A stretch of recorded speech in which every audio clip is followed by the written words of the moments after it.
Hello students,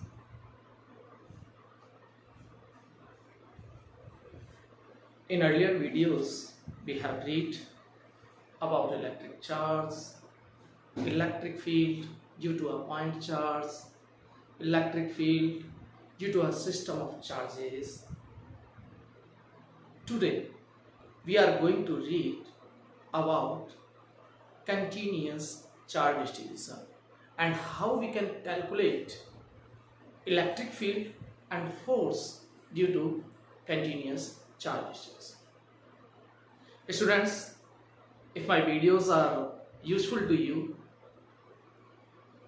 if you think that these videos are good, then don't forget to like my videos, subscribe my channel, and don't forget click the bell icon so that whenever I will post new videos on physics topics, you will get notification and you can watch my videos if these are useful to you. So don't forget this.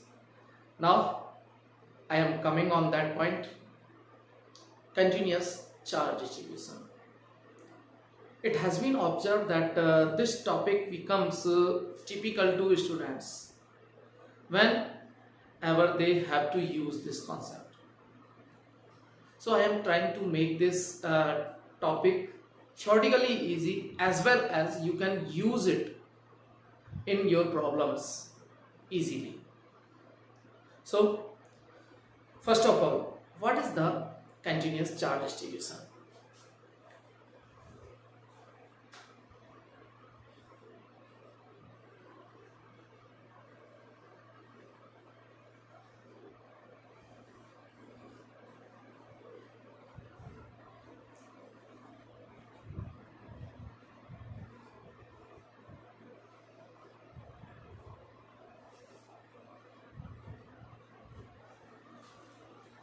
In this topic, we will read about continuous charge distribution and types of continuous charge distribution. How many types are there? So first of all, what is continuous charge distribution? Till now, we have read and we have solved the problems of such type of systems of charges. We can observe easily that in this system of charges, few charges are present on our point charges and there is certain separation between the charges. But if charge on any object is appearing in this way,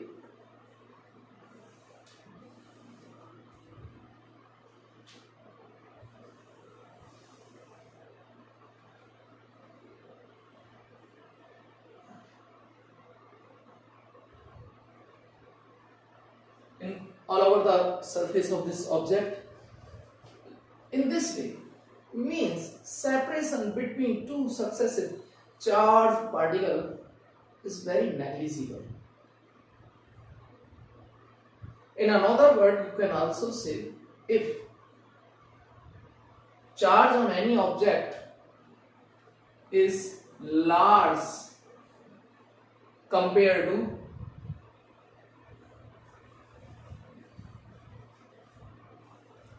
electronic charge,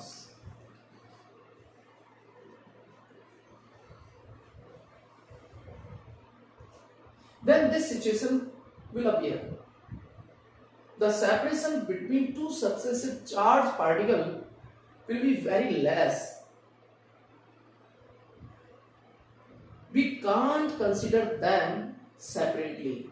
We can't take this charged particle separately, this charged particle.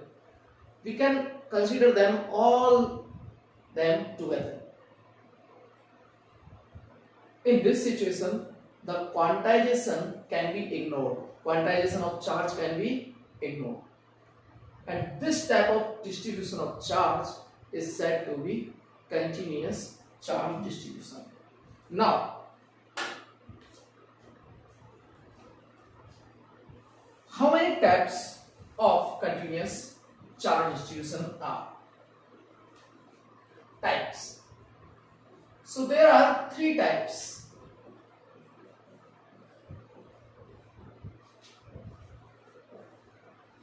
Of continuous charge distribution.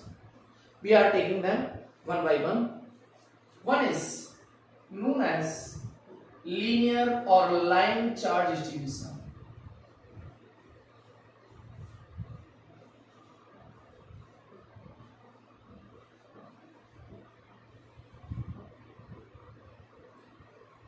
Second one is known as surface charge distribution.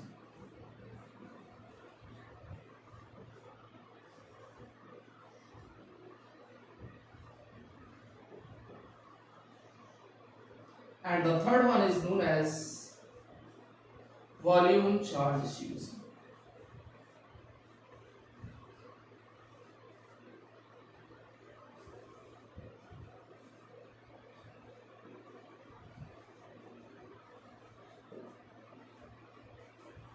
Linear charge distribution.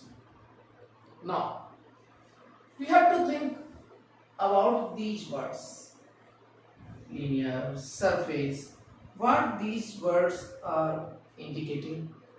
According to these words, we can define these all these three easily if the charge is distributed along the length of any object. Along the length of any object, then the distribution of charge is said to be linear charge distribution. We can take examples. Let this is a wire and this wire is charged.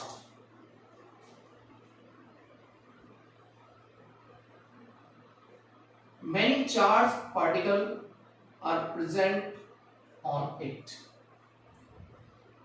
So this distribution of charge will be said to be linear charge distribution, because this distribution of charge is along the length of the object.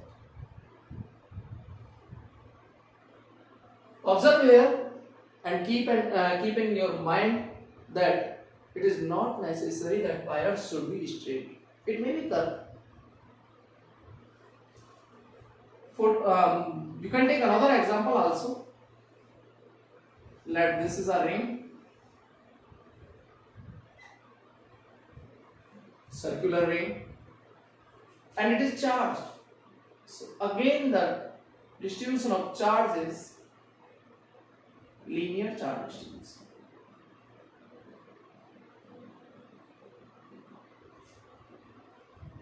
If the charge is distributed on surface or over the surface of two-dimensional structure like a sheet or plain lamina,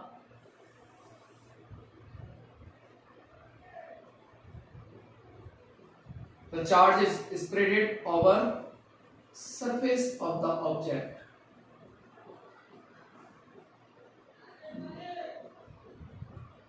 Then the charge distribution is said to be surface charge distribution. If you have a three-dimensional object like a non-conducting sphere, cylinder, but should be non-conducting, because in conductors charge will spread only over the surface. Although it is three-dimensional shaped object, sphere, cylinder, cone, but if it is conductor, charge will be spread only on outer surface. So there will be surface charge distribution, not volume charge distribution. But if it is non-conducting, then charge will appear in entire volume of the object, and in that time it is at the surface as well as it is inside the substance also. So in that case, you will say that it is volume charge distribution. We can denote this by this, that by taking this, that it is the charge is at the surface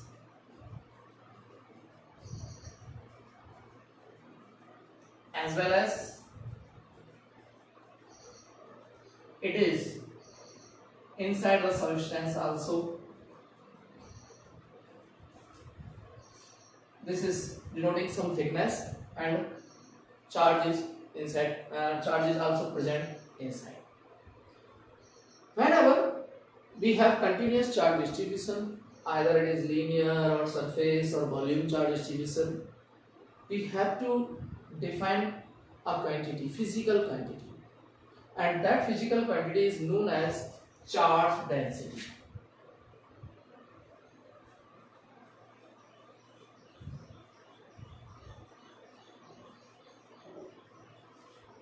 For all three cases, there are different charge densities. Here we have to define linear charge density,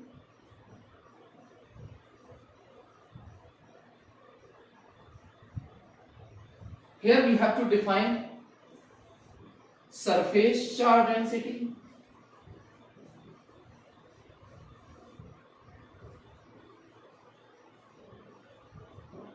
and here we have to define volume charge density.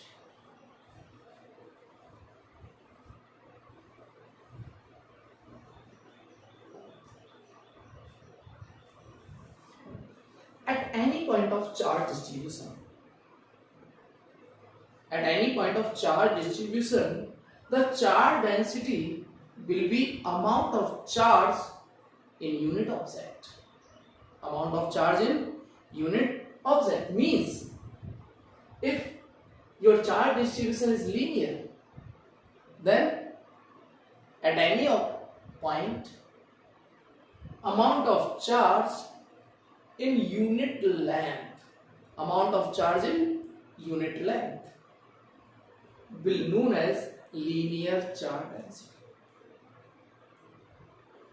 At that point, where we are going to calculate it, as we are going to calculate it here, this length is dl and let charge in this length is dq, then linear charge density is amount of charge per unit length at this point. So this value is denoted by lambda, and it is for this point. Symbol of linear charge density is denoted by lambda, and its value will be dq upon dl, and this is for this point. Similarly, surface charge density, amount of charge at a point per unit surface area will be said to be surface charge density at that point. At any point, again I am repeating, at any point, amount of charge per unit surface area is known as surface charge density at that point.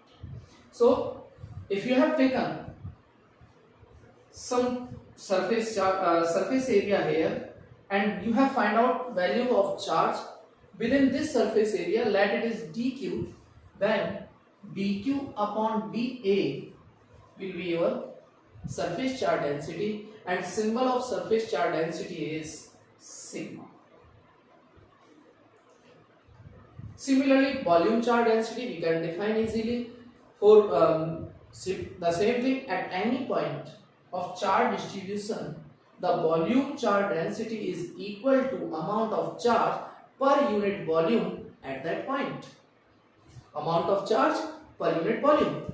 If you have taken dV volume at this point, this volume is dV, and charge in this volume is dq, then the volume charge density will be dq upon dV, and its symbol is rho. Keep in mind, if it is given that charge distribution is uniform. That means either it is linear or surface or volume charge distribution. If it is given that charge distribution is uniform, means lambda or sigma or rho are constant. Values of these will be constant for uniform charge distribution. If charge distribution is not uniform, that means value are varying point to point. If it is not uniform, then value of these will vary with point to point, and if it is uniform, value will remain constant. We can give SI units and dimensions of all these quantities easily. SI unit Coulomb per meter for linear charge density. So SI unit will be Coulomb per meter, and you can also calculate dimensions of charge are A1, T1 and L1. So you will have the dimensions A1, T1, L minus 1. Here the SI unit will become Coulomb per meter square and dimensions will be A1, T1, and you have to divide by area, so it will be L minus 2. Here the SI unit will be Coulomb per meter cube and the dimensions will be A1, T1, L minus 3. So these are types of charge distribution. Now, as initially it was the question that how we can calculate electric field or force due to continuous charge distribution. It is a big question because Coulomb's law is only applicable for a point charge. We can calculate force between two charges using Coulomb's law if both the charges are point charges. If any one of these charges is not point charge means has a big size, then we can't use Coulomb's law. So due to continuous charge distribution, how we can calculate force, how we can calculate electric field intensity? There are two methods to calculate these things. One method is known as method of integration or integration method, and second method is known as application of Gauss law. We can calculate force and electric field using Gauss law. Gauss law makes easy the problems, but before that we are reading here that how we can calculate force or electric field using the method of integration. So we are taking that thing.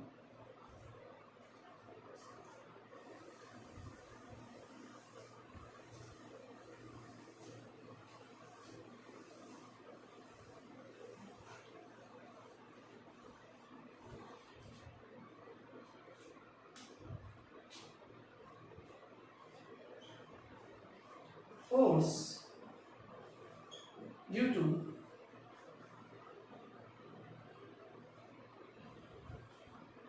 continuous charge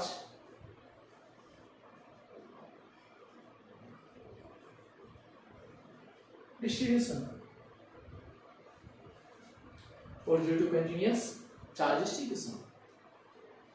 So let us consider that this is an object, charge is spread continuously on it, either it is surface distribution or it is volume distribution or it is linear distribution. What we have to do?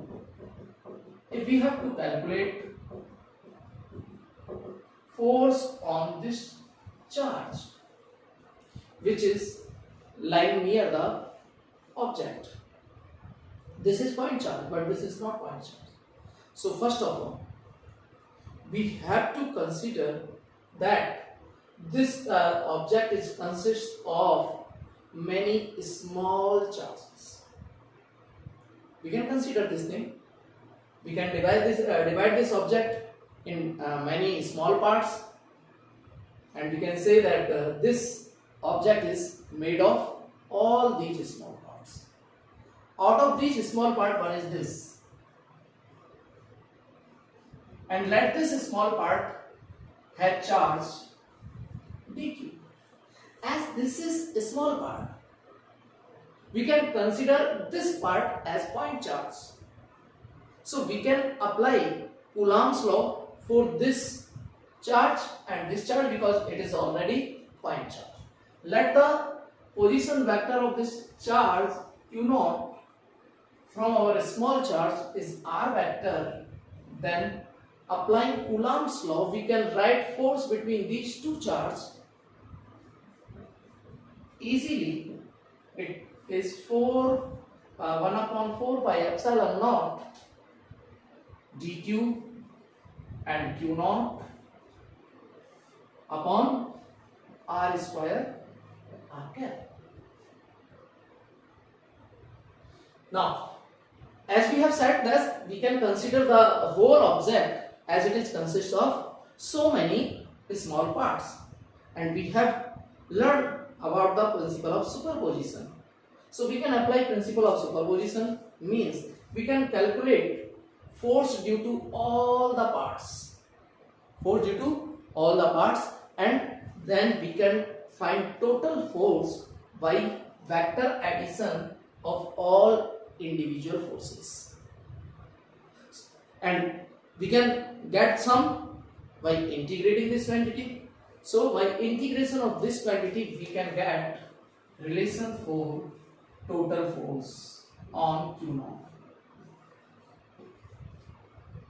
F vector will be here Q0 and 1 upon 4 pi epsilon naught are constant. So you can write out of integration these two quantities, Q0 upon 4 pi epsilon naught, integration of dq upon r square r cap. So by applying this, we can calculate force on Q0. We can also calculate electric field at the location of this point where the Q0 is placed by dividing it, by dividing the expression of force by Q0. Sorry. So we can get easily expression of electric field. This is expression of force and this is expression of electric field. Now we can take these expressions for individual type of charge distribution. Let it is linear charge distribution. If the charge distribution is linear charge distribution, then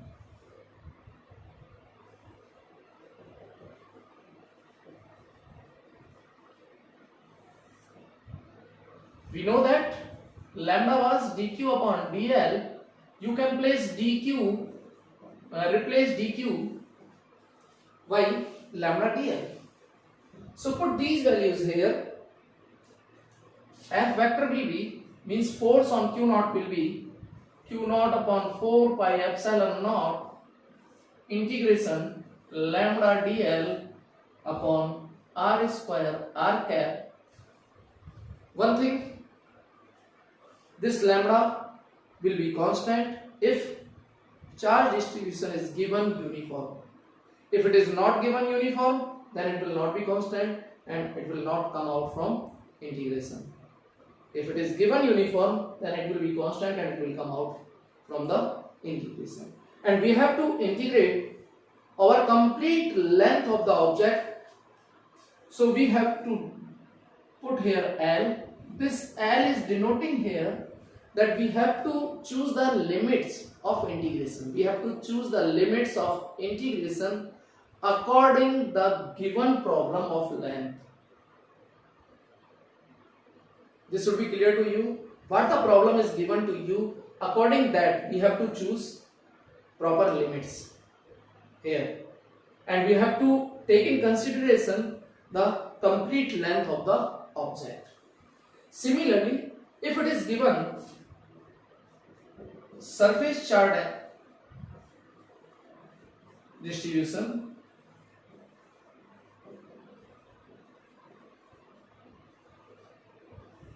your expression will change by this, because sigma is dq is sigma dA, so your expression will be changed like this, q upon 4 pi epsilon naught. You have to integrate our complete surface area of the object, and here it will be sigma dA upon r square r cap. And third, if it is given volume charge density, volume charge distribution, then